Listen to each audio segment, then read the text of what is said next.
जय श्री महाकाल मेरे प्रेमियों। बहुत ही आज रात को मैं नवरात्रि का दिन जब भजन कर रहा था तो हमारे जय सिंह भाई ने बहुत ही अच्छा शब्द बोला, जो सांपों को तो जहर भगवान ने दिया है। आदेश आदेश। और बापू सांपों को आइए। तो जहर अच्छा, भगवान ने दिया है, लेकिन ठीक है प्रभु इंसानों के मन में जहर आखिर किसने भरा है? इतनी सुंदर विचार इनके सुनते ही मैं नहीं कंट्रोल में रहा। मैं बोला ये बात तो मेरे प्रेमियों को भी पता चलना चाहिए, जो आखिर इंसानों के दिल में इतना जहर किसने भरा। क्योंकि सांप को तो सब जानते हैं, जो परमात्मा जहरीला बनाया है, निखिल इस मानव भरी जीवन में आखिर ये जहर कहाँ से आया है? अब हम जानते हैं जय सिंह भाई की जुबानी, और आप सब भी समझने की कोशिश करिएगा और इस बातों को अपने जीवन में उतार करके अपना जीवन सुख में बनाइएगा। जादू टोना तंत्र विद्या से दूर रहिएगा, और दिक्कत हो तो मुझे जरूर कॉल करिएगा। बोलो सियावर रामचंद्र की जय श्री राम। जय श्री जय महाकाल। महाकाल। तो मेरे धर्मात्मा, अरे भगवान इतना धर्मात्मा तो आप ये बात खाली बताइए, सांप वाली जो कहानी थी उसको फिर से ये सुनाइए। तो ऐसा है, कुदरत ने नवाजा है सांपों को जहर से, इंसान के सीने में जहर किसने भरा है। भगवान ने सांप को तो बनाया, उसको सब जानते हैं उसके जहर होता है, उसको जहर दे के बनाया। जहर नहीं दिया तो कैसे जिंदगी जिएगा अपनी? किसी काटेगा मरेगा कोई, तब उसको ले लेगा ना, ऐसे तो। लेकिन मनुष्य के सीने में तो भगवान ने कोई जहर नहीं भरा ना।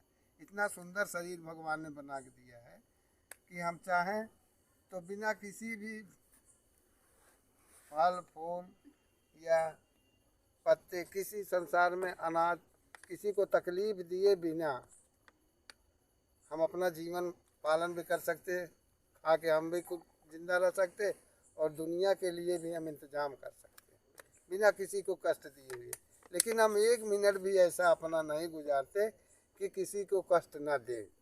हम हरदम इसी सोच में रहते हैं, अरे इसका घर कैसे बन गया, ये कैसे सर्विस पा गया, ये कैसे पढ़ लिख लिया, ये कैसे आगे बढ़ा जा रहा।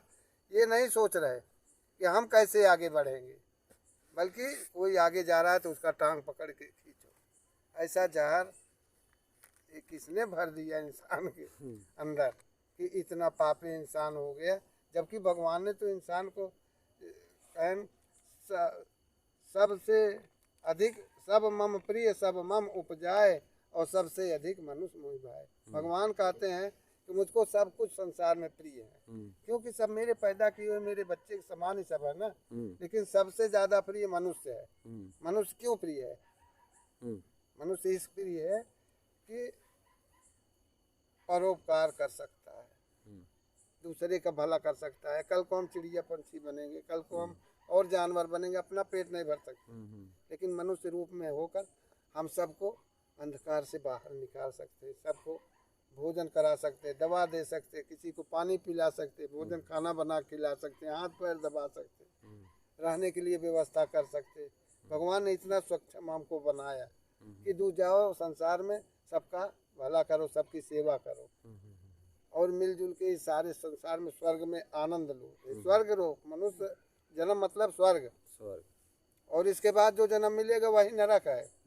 कि एक फोड़ी हो गई तो उसमें खुद दवा नहीं लगा सकते हो, लेकिन मनुष्य रूप में हो सारी अपना इतना बड़ा संसार हो के हम छोटे से दौलत का खजाना एक बैंक में भर लेंगे तो हमारा फूल हो गया। अरे इस संसार में घूमो सच्चे मन से, जहाँ जाओगे वहीं तुमको हर चीज मिलेगा। ईश्वर अंश जीव अविनाशी चेतल अमत अमन सहज सुखराज। बोलो सियावर रामचंद्र की जय। मेरे प्रेमियों, तो समझ में आई बात, जो हमारा मानव जीवन कैसे सफल करना चाहिए। तो आप लोग बंगला गाड़ी बनाने में परेशान ना हो, एक बार मानव बन के देखें। मानव जीवन में बहुत सुख की प्राप्ति होती है, आनंद से परम आनंद की ओर जा सकता है मानव। निखिल कब? जब मानव स्वयं को पहचानेगा तब। इसीलिए फिर बार बार कहता हूं मैं, फिर सुनिएगा। पोथी पढ़ पढ़ जग भया, पंडित भया न कोई, ढाई आखर प्रेम के, पढ़े सो पंडित होय। तो सदा प्रेम की परिभाषा बोलिए, प्रेम की परिभाषा सुनिए, और प्रेम ही ईश्वर है। इसके लिए प्रेम से सदा जुड़े रहे, लेकिन वो प्रेम नहीं जो आज के युवा कर रहे हैं। बोलो शंकर भगवान की जय।